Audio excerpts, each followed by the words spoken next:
Juriste spécialisé en droit public, droit des technologies de l'information et de la communication et droit électoral, il est actuellement président de l'Instance nationale de protection des données personnelles.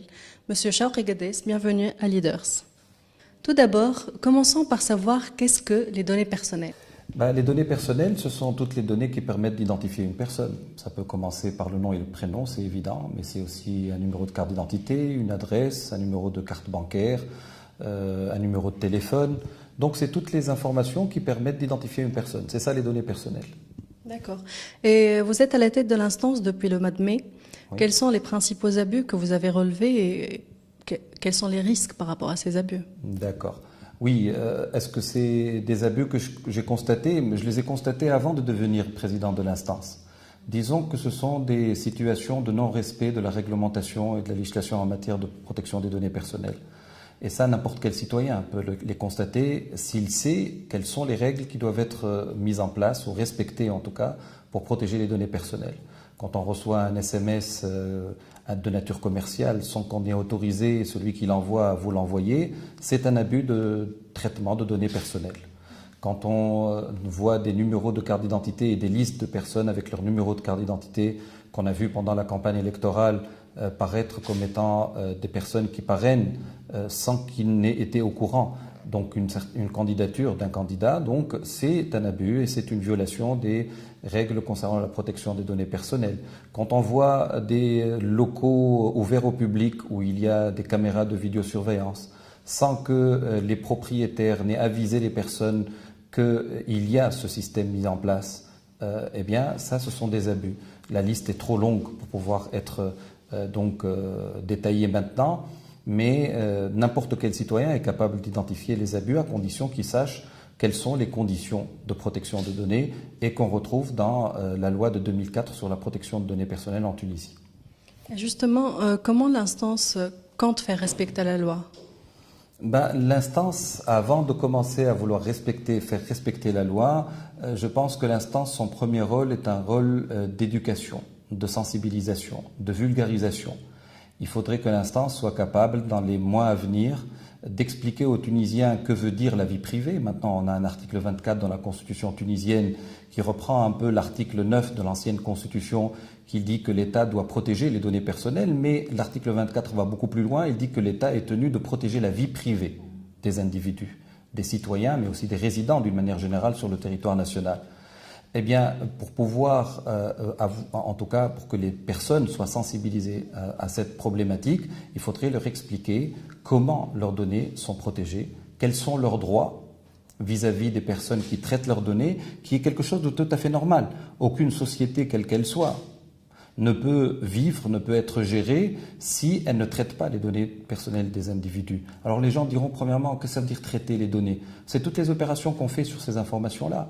Ça commence par la collecte de l'information, comment on l'obtient, il y a des règles qu'il faut respecter. Par la suite, ce sont toutes les opérations qu'on fait sur ces données-là, on les compare, on les classifie, on fait des études statistiques dessus. Ça permet aussi, dans certains cas, d'utiliser ces informations-là pour pouvoir avoir des décisions presque automatiques. Quelqu'un va demander un prêt bancaire à son agence bancaire, par exemple. Quand le banquier introduit cette demande-là dans son système, il y a derrière un système d'information qui, au vu de certains critères, et sur la base des informations personnelles qu'il a sur l'individu, donc sur le client, va déjà donner une réponse de principe. Ça va être oui ou non. Sur la base de quoi? Sur la base de la masse de données personnelles qui sont stockées dans le système. Donc on voit la gravité de la chose. Ces données sont nécessaires, indiscutablement, mais il faudrait que les gens sachent quelles sont les règles qui doivent être respectées pour protéger la vie privée des individus dans le traitement de ces informations-là. Et comment vous comptez informer justement les gens et les sensibiliser par rapport à la protection des données? Eh bien, comment les sensibiliser? C'est comme ce que je suis en train de faire avec vous. Il va falloir avoir des micros pour pouvoir parler aux gens, pouvoir leur faciliter ou en tout cas l'accès à cette information-là et à ces informations, leur dire comment est-ce que ces données doivent être traitées, quelles sont les règles qui doivent être respectées, quels sont leurs droits vis-à-vis donc de ces opérations de traitement. Parce qu'une fois que les entreprises, que les sociétés, que toutes les structures qui gèrent des données personnelles ont cette information entre les mains, ça ne dessaisit pas le citoyen de ces informations-là. Il doit avoir toujours un droit de regard dessus.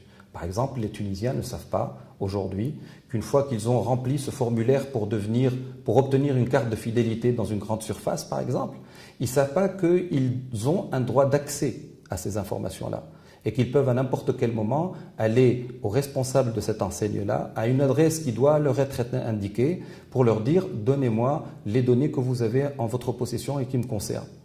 Et il va voir si, par exemple, il y a certaines données qui sont interdites de traitement.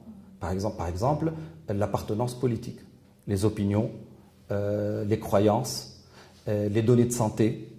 Toutes ces données-là qu'on dénomme des données ou qu'on qualifie de données sensibles sont par principe, dans les articles 14, 15 de la loi, interdites de traitement. Vous allez me dire, dans ce cas-là, comment les cliniques vont faire ou les hôpitaux vont faire si les données de santé sont interdites de traitement? Eh bien, par la suite, la loi dit il y a des exceptions.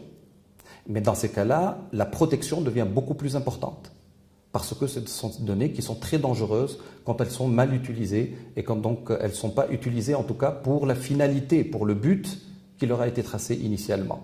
Et donc il y a beaucoup de travail à faire, de sensibilisation, d'explication. Le but, c'est d'arriver à ce que ça ne soit pas l'instance qui contrôle tout, mais que ce soit le citoyen qui attire l'attention de l'instance sur des violations éventuelles.